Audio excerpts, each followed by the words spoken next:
안녕하세요. 오늘은 그라디언트 에코 시퀀스에 대해서 배워보도록 하겠습니다.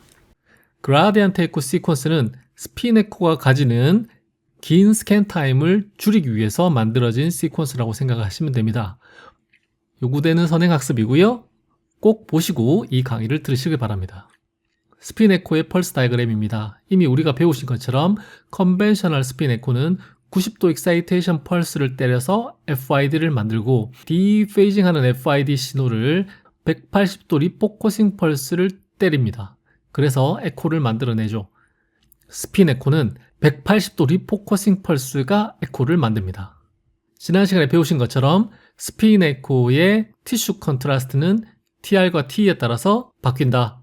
그렇게 배우셨죠? 자, 스핀 에코의 T1을 보면 500ms TR과 10ms T 값으로 결정이 된다라고 배우셨습니다. 자, 그런데 펄스 다이어그램 상에서 보시면은요, 얘가 10ms, 얘가 500ms. 그럼 이 딜레이 타임은 뭔가요? 490ms입니다. 이게 무슨 내용이냐면요, 익사이테이션 펄스를 때린 후에 10ms 만에 에코를 얻죠. 일을 다 했어요. 나머지 490ms 동안 뭐 합니까? 아무것도 하지 않는 아주 비효율적인 시퀀스가 바로 스핀 에코입니다. 이 스핀 에코의 단점을 극복하기 위해서 만들어진 시퀀스가 바로 그라디언트 에코 시퀀스라고 보시면 되겠어요. 스핀 에코 시퀀스는 90도 펄스를 맞고 XY 평면으로 플리핑한 횡축 자와가 90도 익사이테이션 펄스를 끊어주면 디페이징을 하면서 FID 시그널을 만들게 되죠. 이렇게 디페이징 하던 시그널을 180도 리포커싱 펄스가 180도로 돌려서 다시 에코로 만들어내는 시퀀스가 바로 스핀 에코입니다. 에코를 만든 후에 스핀들은 다시 지갈길 가면서 원래대로 완벽하게 리커버리 하죠. 종축자와는 완벽하게 리커버리 됐고 횡축자와는 완전히 디케이한 상황이라고 보시면 됩니다. 이 상태가 다음 익사이테이션 펄스를 맞을 때까지 유지가 되고 익사이테이션 펄스를 맞으면 또다시 횡축 자와를 만들고 FID를 만든다. 그렇게 생각을 하시면 되겠습니다. 자, 그런데 이 TR이 너무너무 길다 보니까 TR을 한번 무조건 짧게 한번 만들어 보겠습니다. 자, 보시는 것처럼 TR을 이렇게 짧게 만들었어요. 그럼 어떻게 될까요? 90도 펄스를 맞고 디페이징 하던 스핀들이 180도 리포커싱 펄스를 맞고 뒤집어진 다음에 첫 번째는 정상적으로 에코를 만들어냅니다. 하지만 그 다음 익사이테이션 펄스 때까지 시간이 짧다 보니까 이 스핀들이 완벽하게 리커버리 하지 못한 상태에서 다시 90도 익사이테이션 펄스를 맞게 됩니다. 그럼 어떻게 될까요? 짧은 횡축 자와를 만들기 때문에 FID가 굉장히 작아지고 에코도 아주 작은 에코가 나오게 되는 문제점이 생깁니다. 그래서 말씀드린 것처럼 패스트 이미징을 하기 위해서 무조건 TR을 줄이면 종축 자와가 완벽하게 리커버리를 못하는 문제가 생기기 때문에 그 다음 90도 익사이테이션 펄스를 맞으면 횡축 자와가 굉장히 짧아지고 그 짧은 횡축 자와가 작은 FID를 만들고 그 작은 FID를 다시 모으면 작은 에코가 나오겠죠. 그런 문제가 있기 때문에 무조건 TR을 줄일 수는 없습니다. 그래서 그라디언트 에코에서는요, TR을 줄이기 위해서 180도 리포커싱 펄스를 없앱니다. 스핀 에코에서는요, 이 에코를 만드는 게 누구였어요? 180도 리포커싱 펄스였어요. 그래서 이만큼의 시간이 무조건 필요해요. 그래서 180도 리포커싱 펄스가 있으면 에코 나오는 시간이 무조건 길어진다. 그래서 일단 180도 리포커싱 펄스를 없애버립니다. 그래서 스핀 에코와 그라디언트 에코 시퀀스의 가장 큰 차이는 180도 리포커싱 펄스가 있느냐, 있으면 스핀 에코, 없으면 그라디언트 에코 시퀀스라고 보시면 됩니다. 자, 그래서 방법은 똑같아요. 내가 선택한 FOV와 슬라이스 시크니스의 RF를 빵 때려줍니다. 그럼 뭐가 나올까요? FID가 만들어지겠죠. 이렇게 만들어진 FID를 스페셜 인코딩을 통해서 주소값을 설정해 줍니다.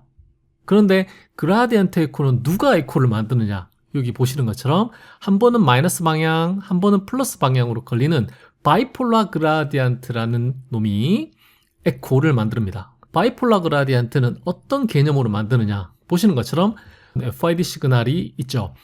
디페이징을 할 겁니다. 그런데 마이너스 방향으로 그라디언트를 걸어줍니다. 여기 A, B, C가 있는데 각각 다른 위치의 스핀들이라고 생각을 하시면 되겠습니다. 그래서 아래쪽 방향으로 걸어줬을 때는 C 쪽이 높은 그라디언트, A 쪽이 낮은 그라디언트라고 생각을 하시면 되겠어요. 자, 그러면 스핀들의 페이즈가 어떻게 되냐면 쭉 이렇게 바뀔 겁니다.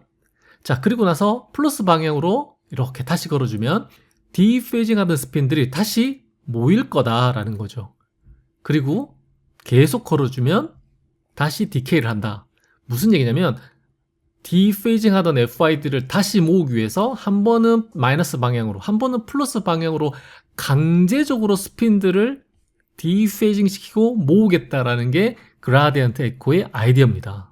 자, 그런데 문제는 뭐냐면요. 처음에는 이 A, B, C의 페이즈가 다 똑같았어요. 그런데 바이폴라 그라디언트를 건 후에는 A, B, C의 페이즈가 이렇게 뒤집어지는 문제가 생깁니다. 즉, 페이즈가 쉬프팅 해버린다는 얘기죠.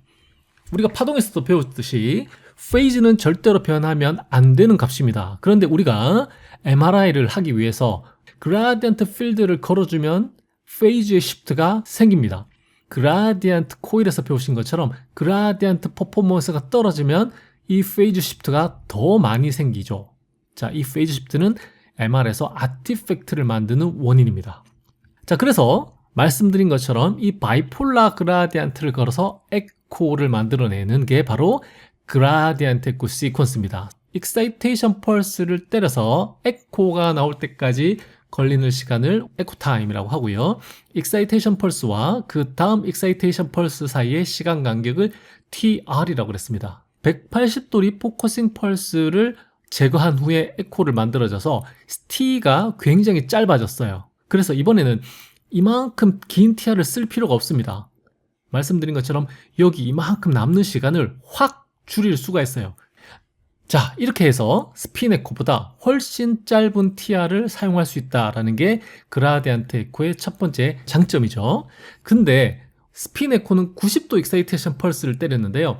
그라디언트 에코는 90도를 때리지 않고 파셜 플립 앵글로 때립니다. 파셜 플립 앵글이라는 얘기는 0도부터 90도 사이에 플립 앵글을 사용을 하겠다는 얘기입니다. 스핀 에코는요, 90도 익사이테이션 펄스를 때리기 때문에 G축 방향에 있던 종축 자와를 XY 평면까지 90도 기울입니다. 그러면 횡축 자와가 제일 길어지겠죠. 이 횡축 자와의 길이가 처음 FID의 앰플리튜드가 되고 큰 앰플리튜드가 줄어들면서 디페이징을 하게 됩니다. 자, 그런데 60도로 때리게 되면 어떻게 될까요? 횡축 자와가 14% 정도 줄어듭니다. 그러면 FID의 앰플리튜드도 14% 정도 줄어들게 됩니다. 만약에 30도로 줄이면 어떻게 될까요? 횡축 자와가 50%나 줄어듭니다. FID의 앰플리튜드도 50% 줄어든다는 얘기죠. 자, 그렇다는 얘기는 파셜 플립 앵글을 쓰면 기본적으로 FID 시그널이 작아진다라는 걸 우리가 알 수 있습니다. 그러면 에코가 작아지는 문제도 생깁니다.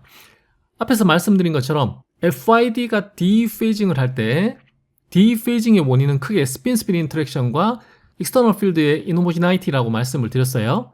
거기에서 그라디언트 필드의 차이가 생기면 T2 스타가 훨씬 더 도미넌트해진다라는 걸 우리가 NMR에서 배우셨습니다. 그래서 말씀드린 것처럼 스핀 에코는 90도 펄스를 때려서 디페이징하던 스핀들을 180도 리포커싱 펄스를 빵 때려서 뒤집은 다음에 자연스럽게 모으는 시퀀스입니다. 그래서 스핀 인터랙션을 완벽하게 모을 수 있어요. 하지만 그라디언트 에코 시퀀스는 디페이징하던 스핀을 완벽하게 모을 수가 없습니다. 왜냐하면 바이폴라 그라디언트를 통해서 마이너스 방향으로 한번 걸어주고 그리고 또 플러스 방향으로 걸어주게 되는데요. 바이폴라 그라디언트를 다 걸어주더라도 완벽하게 스핀들이 모이지도 않고 그리고 이 그라디언트가 추가적으로 걸리면서 필드의 인호모지나이티를 만들어내기 때문에 영상의 퀄리티, 즉 에코의 시그널이 굉장히 작아진다라고 보시면 되겠습니다. 말씀드린 것처럼 파셜 플립 앵글을 써서 FID 시간이 작아지고 바이폴라 그라디언트가 걸리면서 T2보다 T2 스타가 더 도미넌트하게 되면서 에코가 훨씬 더 작아지는 시퀀스가 바로 그라디언트 에코 시퀀스다라고 생각을 하시면 되겠습니다.